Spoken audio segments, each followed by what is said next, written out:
back to another Values Learn channel. I'm Jacob from Jacob Books Corner, and today we're talking about the Magisterium series by Holly Black and Cassandra Clare. Essentially what we're going to be doing is, I've not read any of the books yet. I'm very excited to read them. They're not long. They're little short little things. The first one clocks in a little under 300 pages. Like, it's not long at all. I'm very, very excited. I have no idea what it's about at all. I just know Cassandra Clare and Holly Black read them, and it's been a long time since I've read a new Holly Black, or Cassandra Clare. Long by like 6 months, but besides the point. So I'm planning on reading 5. Casual.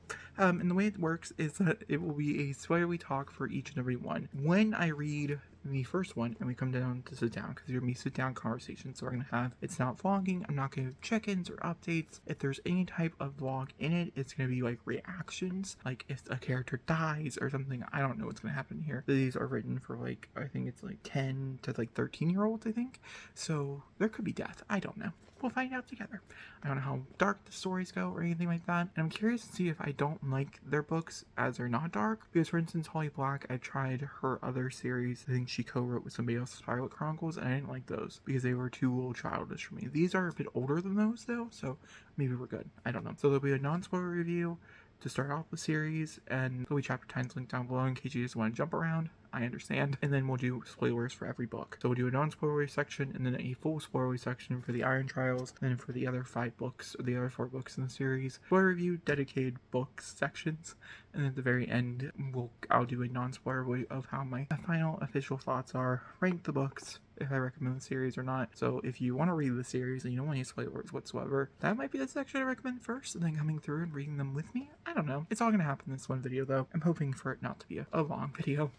That being said, I'll update you when I finish the first book. I'm very excited to read it. I'm half tempted to jump into it immediately. We'll see. Alright, we are here to do the first review, spoiler review for the Iron Trials by Cassandra Clare and Holly Black. This is book 1. There will be 5 of these. So, book 1 ended up being around 300 pages, and I feel like the story was really, really well paced out. So, essentially, the non-spoiler review for people who are interested, they should start the series. I'm going to give you some recommendations, like if you like this, you like this, if you like this, like this type of thing. So first things first, let's talk the review non-spoilerly. I really liked all the main characters here. I felt like they were all really developed really, really well, especially in the short amount of time that was given. And I feel like the magic system's really well developed. And I also really felt like the world overall was really well developed. Also, our main character of Cal is an interesting person to follow based on the prologue. I don't give anything away on story purposes. Just know that's something I did not know. It does take place in a school, which I think a lot of people are going to really like. So if you guys have been interested in picking up the series but couldn't really figure out why you don't want to, the school angle is super duper cool, and it's really well done, and it's really different. It's also set in a world where magic is open and free, and so everybody has magic, or everybody like, you can be born into magic, like there's like a whole process to it, but magic is out in the world. There's normies and there's not normies, and so that's also another angle I think was really worked for me. Cons, I felt like it was YA. I felt like it was really dark for YA, or I guess this would be counted as Y-teen. I think the age range here is 10 to 13, and it is really, really dark for that age range for sure, and I can't wait until the characters get older and these authors can really do what they want to do, but I just am having a hard time really believing every single thing. As much as like it's really well done and really well written, I will not say that. I don't know. Also, there's some character choices in here that I didn't particularly love as much. I think I can figure out what Holly Black decided and what Cassandra Clare decided, and some of the Holly Black choices I just don't think worked here as they would normally work in a Holly Black book. And I think if you guys are familiar with both these people's writings, I think you can pretty much figure out which camp you're in. So that's non-spoilers for the Iron Trials. Before we jump into it, we do some recommendations. I've not read Percy Jackson in a long time, but there are similarities to Percy Jackson. So if you're getting like the idea, like Rick Ward, there's a few other like bigger authors who did things like this. Those books seem to skew a bit younger. This one's a bit more intense and has more darker themes such as death and very like it's somewhat violent and things. So if you want like a more adult version of that, or if you're looking for your kid and they want the next step up from like Percy Jackson, this might be the way to go. I don't know. I read the whole series, so I can't really talk to that. But overall, those, like if you like those, you'll probably like this. Alright, let's talk spoilers. The story follows Cal. Beginning of the book, he is a baby, and you soon realize that he is going to eventually age up to become this prime dark wizard. And so instead of following the character of like his best friend in here, or his really, really close friend, I can't think of his name, Yes, Aaron. I'm following Aaron, who's a very lackluster and almost down on character of his luck. He's very fun, and I enjoy him. I almost enjoy him. I think I enjoy Tamara just a little bit more, but I do like Aaron. And there's this relationship between Aaron and Cal that almost feels romantic, and it could be me reading into things. I really don't know sexualities. These are books that don't really talk about sexualities and or romance, which makes sense. I feel like they will pop up eventually. I just, we're really early on in the story. Books like this don't normally introduce romances until book 4 or 5 because you're building with these characters. This character follows Cal from the time he's like 12. Well, he's like 17. So, like, yeah, we have time to really figure out him. But by the way, I wanted to mention it. I am kind of shipping them as a couple. But either way, Aaron, in like as much as you can, like as a cute young love, but I like Aaron would be that character, and so it's really interesting following Cal. Cal is making irrational choices. His dad knew that his son was destined, and so they took him away from the magic world as much as possible and raised him as human as possible because his mom ended up dying in this war. That was basically his fault. Basically, in a way of like, it would have probably happened, but he was a big reason why it happened. His dad kind of shielded him from the whole entire world, and then he is brought into this class, and one of the professors is like, you are going to have to come with me to the magisterium school. You're gonna have to learn witchcraft. And his dad does everything in his power throughout the book to get him expelled, get him kicked out, get his magic bind. That's what you do to get rid of all the powers. They didn't really talk about it, to get the magic bind. By the end of the book, his dad actually seemed pretty accepting of everything and hopeful. I think he was thinking that if he went there, he would just turn into this evil kid, and he ended up being, by the end, a very light and happy kid.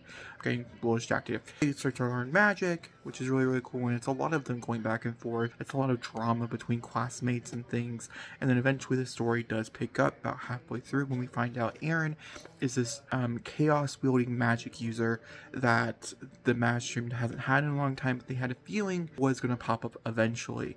We also learn of the person in the mask, so that person right there. We also learn about him and that he is the greatest big bad, and that they have a treaty that's been around for like 600 years or something like that, and in that treaty it basically says that they cannot have any conflict, and that was basically the end of that war. Maybe it's like 60 years, I don't know. Also, it's called the Iron Trial because they are going through 5 years of school. You have the iron, the bronze, the copper, there's a bunch of different ones, but that's the reason why all the books have different versions of this in it, because that's what it is. The Iron Trials is the first year of school for them, and we go through that the entire school year.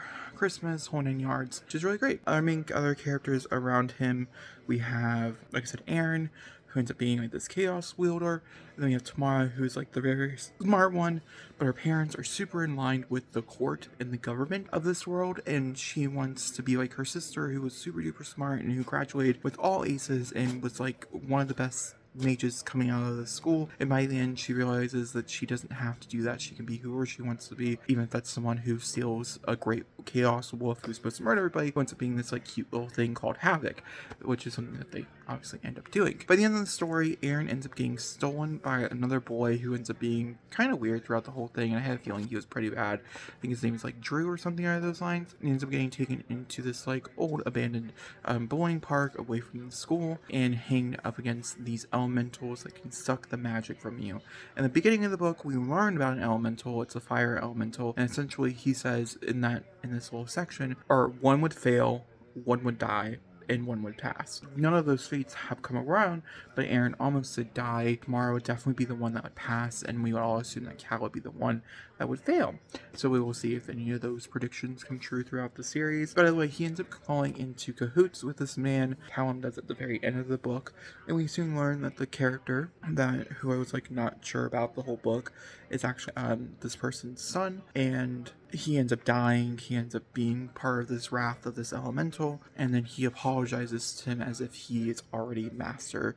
He uses the terms master and all this other stuff to really run home this idea of it, which was a very interesting and kind of scary type of moment. Not gonna lie, felt kind of nervous for Cal. And essentially, what they decide to do, Master Joseph is the one in the mask. He is no longer a master, but either way, he basically says, you can join us, and he says, no, I want to go back with my friends. But, interestingly enough, Cal does end up lying at the very end of this book, and says no one was there, except for this other kid who ended up dying. So he is keeping secrets, pretty dangerous secrets. I think it's very important to tell the people who are older than you that this is happening or whatever, but I very much enjoyed every single thing about it, and we're going to move on to the second book, which is called The Copper Gauntlet, and we will see what happens there. I'll update you guys when I finish it. We're here to talk about The Copper Gauntlet, which technically, when I actually sat down to listen to it, I probably listened to it in 2 days. I probably read it in 2 days, which actually doesn't, it seems like I need to read it shorter, but I just haven't really been doing a lot of stuff that requires audio, and I've just been taking my YouTube time and switching it to audiobook time instead, and that seemed to really help me get through this one. This was a very quick and easy read. My biggest complaint with the second book in this series, I'll tell you kind of quickly what it's about here in a second, is the simple fact that it doesn't follow the whole school year. I wish it followed the whole school year, as I'm pretty sure book 3 is probably going to pop up in the next school year, so we're not going to get to see the rest of the school year. And I'd love to see him, get the next badge or whatever. I guess what Holly Black and Cassandra Clare were thinking is that it's because it follows his first, out of school assignment kind of thing. This one felt very much more Percy Jackson, just darker. As I don't remember there being lots of death and blood in Percy Jackson. I don't remember that, but there could be. To be honest with you, I really don't know. I'll find out next month when I binge that whole entire series. With that being said, let's talk about the Copper Gauntlet though. So this one follows obviously Callum. He is back from summer break, and during his summer break he learns that his wolf went missing, and that his dad might be trying to kill him. So essentially it sets up the plot of being that him and his dad get into this argument after he finds out in the basement that he wants to cut out the soul of his wolf, and then also probably kill him to become more blessed with a newer child that he was supposed to have before his soul got placed inside him. So essentially, boom, dead, not dead. He pushes him against the wall and he runs away. He ends up going over to Tamara's house, which is pretty far away. At Tamara's house, he sees how Aaron is doing, and it starts building up all these relationships, plus this great tension between him and Tamara, which will carry on to fill out through the rest. I felt like some of the school stuff was kind of boring, so I wasn't mad with the change of pace. So essentially, he gets to the school after, escaping this whole thing, and his dad wants to see him. He says no because of this idea, and then he has a back extension that something was stolen. Everybody's speculating that the thing that was stolen by the person who wears the mask, right? But he's pretty sure that's what his dad had in the basement, and so he's pretty sure his dad stole it, and his dad did steal it. And so he takes it upon himself about halfway through the story to kind of go out and search for this things for his dad, because he learns from someone who he met, who basically, but towards the beginning of the book, again, he meets another character who's in a relationship with Tamara's sister. They end up breaking up because they're parents. He basically asks what I should do in this situation, and he believes that if he continues doing all these good things, then he can't be evil and he can't do evil things. And so he says, oh, you should be whatever. And so he repays him with that debt by telling him they're going to kill his dad because they believe his dad stole this thing, and it's going to go help the Iron person, the person who's on the cover of the other one. That's really interesting. And so they end up backtracking and leaving. Him, Tamara, and Aaron all leave during escape of the magisterium to go hunt down his dad, who he believes is at this location, this junkyard that his dad would want to stay at every once in a while. They end up running into Jasper, who is a character I absolutely despise throughout this entire series. I just hate him so much. I don't find any redeemable qualities. Even with the ending, I still don't find him extremely redeemable in my opinion, but we'll get there. So once they get out of the grounds and stuff, they end up running into the old teacher that was saying, oh, he's not feeding me or whatever, and obviously all this stuff was a lie. But he ends up running into that old teacher, and that old teacher is now joined a part of the school of where they're doing experiments on the wolfhounds and stuff, the chaos demons that turn into animals because they're full chaos and they want to know why and things. And so it's right outside of school, then the people start coming and they have to leave and they have to go again and whatever. And they end up getting to this place, and in this place they meet a lady, the place that he thinks his dad's not there, and then they send a demon, the school does. Somebody from the school sends one of the demons that is down below, because they keep these chaos demons down below. What's it called? It's not a chaos demon, it's like a chaos element or something. This one happens to be metal, which is particularly hard to destroy, which is why that's the cover. This is the catalyst for a lot of the problems in this book. It ends up killing off the lady that he knew, and then they end up having to flee and get away from this thing. And then in the car that they end up stealing, once again visited by his teacher, and his teacher basically is like, I don't trust you, you sent something to kill us. And he's like, that's not true. And they went and go find his dad, where they figured out where his dad was, because the bad guy, lured them there, and his dad ends up cutting out the head of the bad guy in this whole altercation. They all learn that he is the person who's going to take over the world and be evil, and they all rejoice and say, no, you're going to be good, which is very poetic and also kind of kid-like. And it's a very interesting storyline. I like the good and evil conversation. I don't really like how they're handling it completely, but I like the ideas of it enough that I'm perfectly fine with it. for the most part, for where they're going with this story. And so they end up bring back the head, and Jasper has an opportunity to tell him that he's this evil, great evil wizard, and he ends up telling him that he's very similar to Aaron is, and so now they're combined into one, basically. And then there's this hint that the character that they call the head of is not dead, it's actually the lizard that they end up saving earlier on in the book, which is how the book ends. I didn't really mention that, so that might be confusing if you've never read this book. I really liked it. It wasn't as good as the first one. I think the first one so far is the best. This was a 3.5, and I can't wait to continue on the series. I'm excited to see how much darker they get, and also what the, as they age up, what that means for these characters and things. So I'm excited. We are going to talk about the Bronze Key today. This is the third book in the magisterium series. So we have jumped ahead about 7 months into the story, 7 to 8 months in the story, because now we're back at the school again for a whole new year. So we have our 3 main characters down here. Jasper is not really a part of this book. He ends up falling in love. It's a whole side angle. It's very interesting that he's not on this cover. We have our Tamara, our main character Callum, and then of course we have Aaron over here in the corner. I will say between Cal, Tamara, and Aaron, they really did an interesting job with this book. This is also the first book I don't really think should be classified under middle grade. I think we're officially into teen section here. I have a feeling it's the length that is classifying this under middle grade. I don't know what year, which one they recommend this one, maybe 16, 14, 15. I don't think they're that old in this book, but this book is the darkest and most violent out of them all, to the point where I held complete stop that my little sister cannot read this yet because of this one, and I have a feeling it's just going to get worse and worse as we progress. I do have a feeling we're doing a villain's origin story. That is my best guess. By the 5th book, Cal will be a complete villain, and it's going to be between Cal and Tamara, because the big spoiler here is that Aaron dies at the end of this book, and I've read the beginning of the Silver Mask, which is the next one, to really make sure that he does die. He truly does. My biggest issue with this book is the same issue I had with the 2nd book, and that is the simple fact that I don't like the traveling of time in these novels. I feel like with the progression of the story, which makes sense, I feel like, in my opinion, they're really just leaving the school angle completely behind, and that was such a huge part of the first book, and so I was really excited to see him get older and progress in these relationships as an older adult with the newer schooling, and this is not the case. This book takes place a lot with the elementals, which are super cool and really done. Necromancy being a big part of it, and then also being able to talk to the dead, play with other souls, and things along those lines. And of course, the death of a friend, which is the teeter-tottering point between the middle of the series, where you have the death of a friend simply to push the story forward, end up dying by a different friend, not even his own. Here's the thing, they walked out into this clearing, so I'm trying to remember exactly what the whole point of this book was. Basically, at the beginning of the book, they're doing this huge group dance type of thing, right? And somebody tries to kill them all, and then so the rest of the novel is everybody realizing that it's probably Cal that they're after, because there's a big group of people that now know that he is this horrible, going to turn into this really evil wizard, possibly at some point, and so we're assuming that someone has a hunt after him for whatever purpose it might be, if it's to kill him off before he could kill anybody else off, or if it's because they're jealous, or whatever it might be, i.e. jealous. There's a character in here who's been running around for a few books now. I can't remember his name. Hold on, I can tell you. Alec, who I've been suspecting is evil for a little bit of time now, and then as soon as they said Tamara was kidnapped, I was like, you're the bad guy. You're the person that this whole book's been centered around. They haven't really played a big part. They played a big part in book 2. I think it was a really one nice twist, and I think if I'm not so familiar with some of these tropes and stuff, also because we've already done something very similar to this with the first book, I think I probably wouldn't have picked up on it as easily, but I did. So Alex is definitely it. They're learning how to control chaos magic and how to fight with chaos magic. It ends them in 2 different spots that ends up putting Cal into a brighter light, that maybe there's more going on. The first one being them trying to move Chaos Demon pets from one location to the other and having to control them.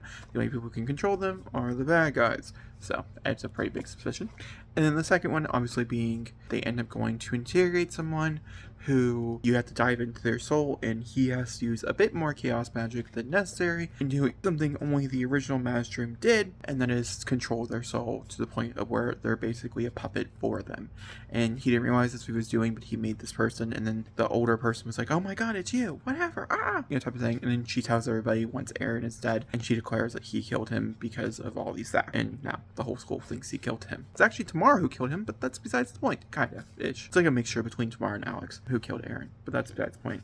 The end of the book is actually there's a teacher who gets introduced at the very end of this book, Anastasia.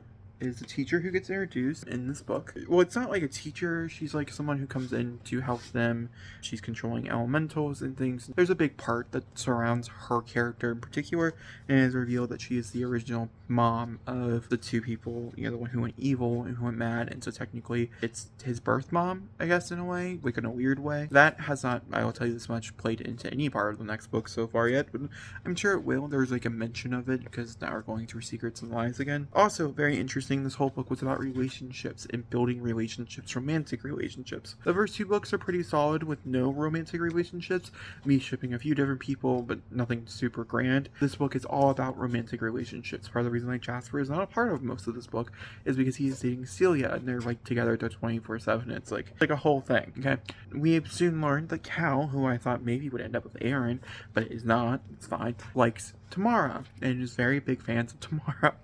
Like very aggressive fans of Tamara.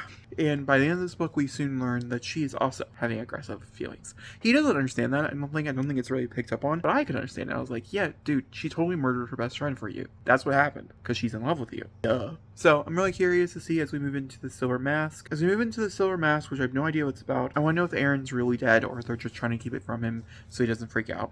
Because like I'm only like, I don't know, like a chapter into that book, so like it's still possible that he's not dead. So the confirmation of Aaron's death, they did say funeral, but that doesn't always mean anything I've learned in these books. And also they're gonna get together, Cal and Tamara. And of course, what's the big point of it other than the fact that we're building to him possibly dealing with this grief and becoming this person. Also, is he going to get released back into society? Because at the very end of this book, he is put back into captivity now by the government. So, in the world. That being said, I will come in here and update you guys after I read the Silver Mask, and then we have one more after that. So, I'll see that. I wanted to come in here and give you guys the full update for the fourth book, Silver Mask, in the magisterium series. Just finished it not that long ago. I actually started the fifth one. I have a little bit more clarity about some of the things that happened at the very end of the last one. So essentially, this series is not going in the trajectory that I personally wanted it to go in, and there's nothing wrong with throwing curveballs at your audience. But I feel like with the first book, they set up some pretty key elements, and I feel like we're not going to get those elements to fruition. One of those big things being, obviously, this epic battle between Cole and Aaron. Now, as we all know, Aaron died at the end of the third book. He was then resurrected in the fourth book and then died again to get back his entire, for Cal to get his entire soul back from him. That was essentially like what the whole point of this novel was. The whole point of this novel was the fact that the evil teacher kidnapped them and basically forced them to work on this magical thing with Alex, who obviously did kill off Aaron so they can bring back Drew. He learned how to do it, and that is the fact that he was basically like the original person. Joseph, I think was his name. I don't remember. I'm horrible with names. Even 6 books in. Okay, I'm good with them while I'm reading them. I could tell you everything about it while I'm reading it, but as soon as I'm over it, my brain's like, you remember the plot. That's all that matters. The original one, who the whole reason, the person that Cal has his soul into, was essentially there, like, he learned that he was slowly piecing out his soul to all these other places, killing off his brother, and then once his brother actually died from it, then he got mad and started murdering everybody else, equaling this big war that started 10 years before, a generation before, the books that we're reading currently. A little bit of other stuff started to happen, and Cole soon realized that in order to bring back Aaron, he has to get part of his soul away, and that's what the magic, sauce is. He brings it, Aaron comes back, they start a little war, doesn't really go anywhere because they end up stopping it before it even begins, kind of. Essentially, what happens is that Havoc ends up getting hurt by Alex, and then he sends Alex into the void, which is what he creates, and so he sends him into the void, and we think he is dead. We learn in the epilogue he is not dead, but when we go backwards and start covering up some of the other storylines. Jasper's storyline, just like the last book, is all about his relationship. I really like him addition into this entire group. I also like the reveal that Jasper left his girlfriend because of Cal. I don't like how they got back together. I don't really know what that stands on Jasper's morals, but I like the little bit development on Jasper's character because he was so annoying for such a long time. And it was because they wanted us to like him better, to get over the annoyance, because we brought in Alex as a full-fledged character in this novel, and some people liked Alex, I guess, based on some of the reviews I read, but I absolutely fucking hate Alex. I'm so mad that he's the main villain of this entire series, apparently.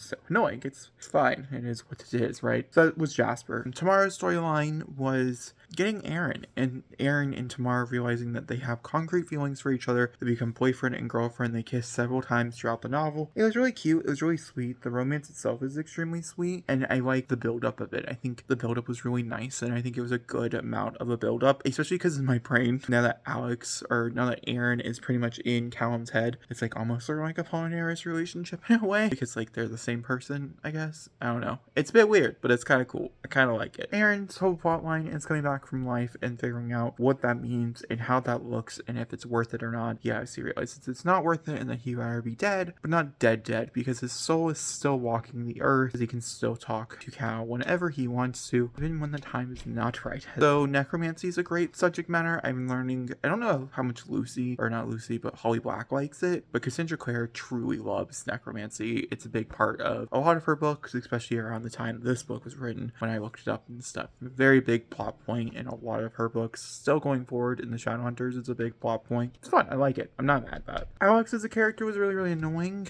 Master Joseph, that's the name I'm thinking of. He ends up dying. Aaron ends up killing him. And I thought what they were going to do, and I wish they would have done it. I wish there would have been a different answer for Callum to get back his full powers, because I thought, okay, I like this whole idea. We're doing a villain story. And that's kind of how they painted the first like 3 books. This was a villain origin story. His best friend just died. We're going to bring him back to life. That's going to setting him on a pathway, and then Aaron will wake up and be good. And so we're going to finally do the 5th book with them fighting. Because that's essentially what the prophecy states, and I don't mind books that go off prophecy, but when you state it so much, and they do so much, it's almost as if the 2 writers were like, I want to do this, and they kept bickering and fighting, and then eventually they settled on, okay, what if we do this instead? Which is fine. It's just, I don't like it. It's the issue, right? You know what I mean? Like, it's fine, but it's just not great. So I thought that's what they're going to build up to, and then I was like, okay, about 3/4 of the way through that novel, I was like, no, they're going to paint Aaron as the villain. Aaron will be the bad guy, and then they'll do the final, and we're going to support Callan to win, which makes sense because we're following him as the main character. Now then, Aaron ends up dying again, and I don't think we're going to revive him for the 2nd time in the 5th book. And also the epilogue, which I felt like, because like by the end of that book, if you don't read the epilogue, you could basically say that series is done. Like, it answers all the questions. He hasn't graduated from school. That could get you moving on. But other than that, there like really isn't any other clear answer where the story's going. And then the epilogue presents Alex coming off on this dragony thing. I'll show up the cover real fast if I remember to for you guys, so you guys can see what the dragon thing looks like, coming out of the void and like demanding wrecking havoc onto the world is essentially what his thing is. That has not been a part of the new book yet, but we will see. We are going into the golden year, which is the final year, and then he'll graduate and move on and live his life. From what I understand, this is by far the slowest one of them all, which makes sense, having a lot of different things. Havoc does not die. I thought Havoc was dying. I was like, oh, you can't kill the dog. They didn't kill the dog. They actually made the dog human, which was so interesting. And so Havoc, and then he obviously did officially kill it. And then also he's in a relationship with Tamara in a way. And so I'm curious to see how that's going to evolve. With that being said, we're going to move on to the next book, in the final book, and then I'm going to come back through, and I'm going to basically tell you my overall thoughts and opinions on the entire series after talking about some of the bigger plot points for book 5. So far, I'm not going to recommend this series. I know we're so far deep into this. I have a hard time recommending a book that keeps getting a 3.75, and these all objectively are about a 3.75. We'll see if the 5th book is anything higher. If it bookends with a 4 and a 4, I would recommend, but that's 5 books that you have to get through to get to a 4 for me personally, so it's a bit of a mixed bag, but I'll update you guys soon. We're here talking about this book. I don't know, Golden something, Golden Tower. I think it's called The Golden Tower, which is the final book in the Magisterium series, and so I just finished it, and I figured I'd come in here and tell you some wrapping up spoilers and things, and also talking about the series overall. Overall, I gave it a 3.5 stars. I don't know exactly where this ranks in the other books, but I will have to say this is not the best ending to a series. For instance, the ending of this book actually sets up for a much more darker possible tale, something I would have probably wanted. I don't think they're ever going to write it. I don't know if it's ever in the works. If anybody does, please let me know in the comments down below, as I would read it. I just think this is a bit disappointing. So the whole point of this book is that Alex is on that dragon, and he comes back from chaos. That's at the very end of the last book, but that's really is the point. About 30% into this book, as we learn that Aaron and Callum are now in one single head, and we have to try to get him a body, because, you know, Aaron is just a soul walking around. We also learn that Tamara possibly has more feelings than she had in the last book, but those are never really talked about throughout the book because of Aaron being this overgrowing presence in Callum's head. Eventually they are talked about and they do end up together. They are endgame. Very interestingly enough. Also very interesting, Aaron does find a body. It just happens to be Alex, which I thought to be really fascinating. That's a good way to keep them together as a pair, but also, interestingly enough, sets up this idea that maybe that means he does have his powers back, which does mean that we could eventually get this war, which is why I want at least one more book. But I want this book to be a YA book, not a middle grade book, because I think that's where the problem lays. For me personally, the characters are such above middle grade by this last book is that like even Y-teen, which I think is what these are classified as. These are classified as Y-teen. I would not declare the last two books a Y-teen book. I would say book 4 is definitely YA. Book 5 is petering between both sides here. So we have the angle of a much more darker story at hand. Alex as a villain is very cookie cutter. It's so like I'm twisting my mustache, look at my evil demon dragon thing. That's essentially what it is. The characters themselves felt pretty flat throughout most of this book. I think this is the flattest they felt the entire time. Callum having a pretty good idea of who he is what makes this book not work as well, because the fun part about the first book and the first 2 or 3 books is not really knowing what side he's going to be on, because he made choices in those books that are pretty deeming. I would even say book 4. Book 5, he's pretty much a straight arrow good guy, which is fine for our hero, but once we actually wrap up into the battle, which is only probably about maybe 30 pages of the book, which is also very disappointing. The magic use in this one is the least amount in any of the books, which is crazy to me. The characters are the most unlikable in any of the books. Tamara has this edge to her that is even worse than the first one. Not really explained other than life is happening, which is fair. Life is happening, and life is not great. I just wish there was much more developmental, I would say, than the previous books. I feel like when they went into this one, they're like, okay, we have a plan to wrap up this series. The characters are basically where they're going to be at, which is fine. It's fine. Aaron, or Callum's experience at school also is very little, which is just more annoying because I really liked how much the first book took place at the school.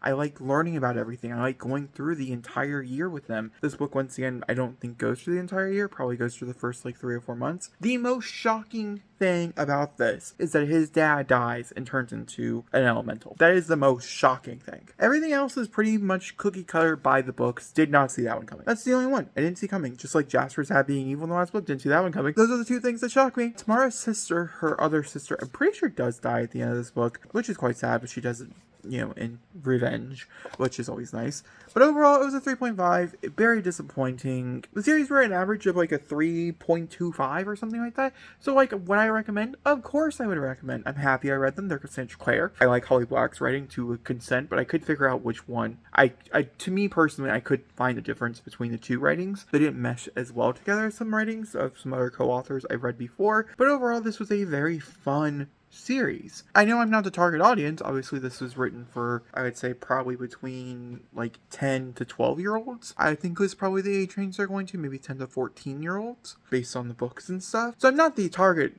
I mean, I'm 10 years older than, 14 years older from the base one, 10 years older from the non-base one. So like, I'm not the target audience. I don't know, it's Cassandra Clare. I was going to read it anyways. These are the last books, except for her newest one that just came out in September, that I've not read of hers, so now I can mark them off my list and then be done with it.